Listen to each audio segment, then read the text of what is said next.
Welcome to JJIS Policy Training. What is JJIS?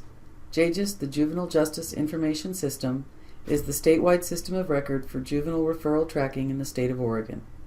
It was created when Senate Bill 1 passed in 1995.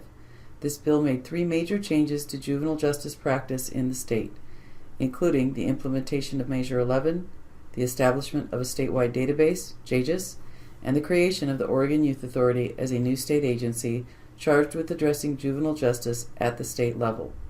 The JJIS database contains information from all 36 counties as well as the Oregon Youth Authority. Who oversees JJIS? The JJIS Steering Committee makes all decisions regarding the structure of the database.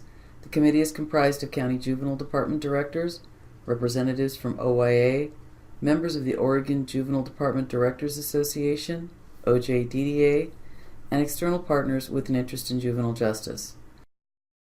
The steering committee ensures that JJIS development supports at least one of the three main purposes for the database: providing a comprehensive view of juvenile justice information, supporting program development and evaluation, or enhancing it as a case management tool. Who uses JJIS? OYA and county juvenile departments, external partners overseen by either OYA or a county, and program evaluation experts.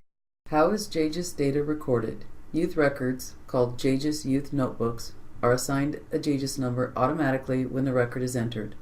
Youth notebooks contain all Oregon history of the youth's juvenile justice involvement. Notebooks are created when a police report is sent to a juvenile department or when an officer brings a youth to a detention facility. Counties can choose to use all or very few of the JJIS features available. Your account is managed by the department's JJIS Security Coordinator.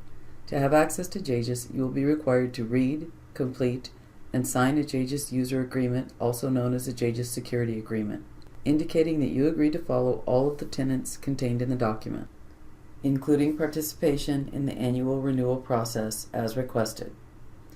JJIS contains confidential information that requires a signed release to share with other individuals.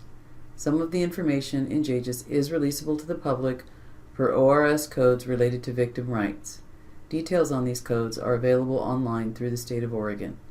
That information should only be released following department policy and procedures.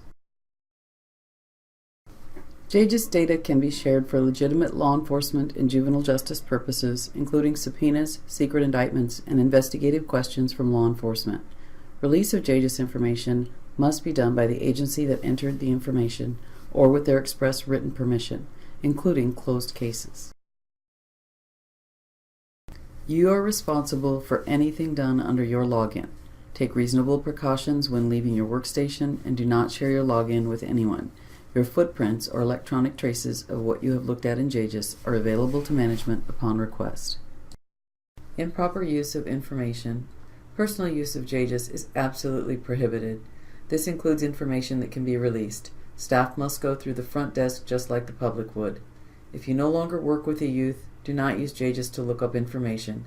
If you want to see how they're doing, ask their JCC. Never use anyone else's JJIS account or use one login as a shared account for a group of people. Consequences for misuse of JJIS data. The consequences are determined by DCJ management. There is a range of consequences up to and including termination. Information has to be shared with the JJIS Steering Committee when one of these breaches occurs. Notification to the committee indicates the nature of the security breach and the associated disciplinary action that was taken. When protected or temporarily authorized records are viewed, a tracking log that shows the name of the viewer and the date and time the record was viewed is recorded. This is to provide compliance with HIPAA data requests. Avoiding conflicts of interest.